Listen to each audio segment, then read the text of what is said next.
In the latter half of the 19th century, Germany was an up and coming economy in the world, like the United States. Commentaries were everywhere that as the British Empire shrank and lost its power in the world, the two contenders for kind of replacing it were the United States on the one hand and Germany on the other. A little later, some people thought maybe Japan. But what World Wars I and II did is to destroy that competition and leave the field for the United States, which is indeed how history played out. But look at Germany. Germany thought they were going to become the next empire. They believed in the Deutsche Reich, with the German way of saying its empire. But then in very short time, they were hit with economic calamities like what are hitting the American working class now.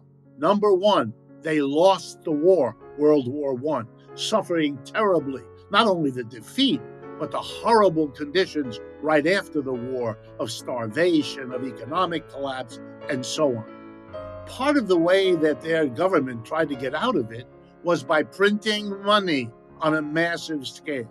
The problem with that is it produced, notice the similarity, a terrible inflation. In 1923 and 4, the German currency, called the Deutschmark, went from about 4 or 5 to $1 to 6 or 7 trillion to $1. It's an inflation in which prices for weeks at a time doubled every couple of hours for everything. Discombobulating the society 12 ways to Sunday, but also completely wiping out the frugal German families' savings that they had built up over generations. And in a matter of 2 months, 3 generations of savings were enough money to buy a quarter pound of butter. And that's 23, 24. They barely work their way out of that, and slam, they get hit by the Great Depression that starts in 1929. World War I, great inflation, worst inflation, terrible global depression. It was too much for the German working class. It broke their back spiritually, materially, politically, whatever ways you wanted to mention it. And they became a people nearly crazy with trying to understand how their world could have come to an end.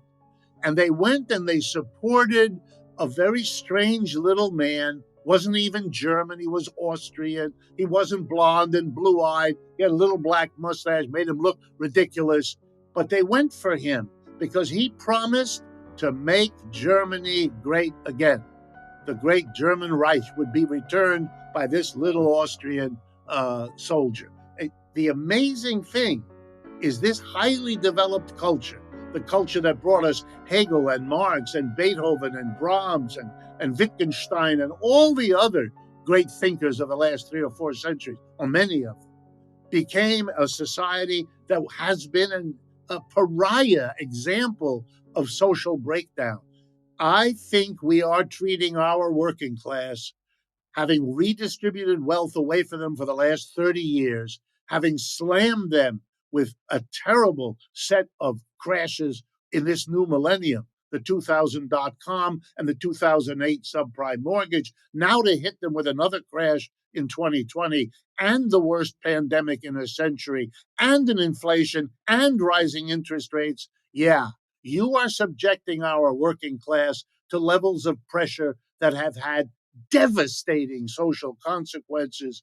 And I must say, at least a good number of us can see in the return of white supremacy, in the whole Trump phenomena, in the division of the country into blocs that cannot communicate, we see many of the signals that ought to remind folks of what happened in Germany, because as a great American writer once suggested by the title of his book, it can happen here, and we're building the conditions for seeing exactly that.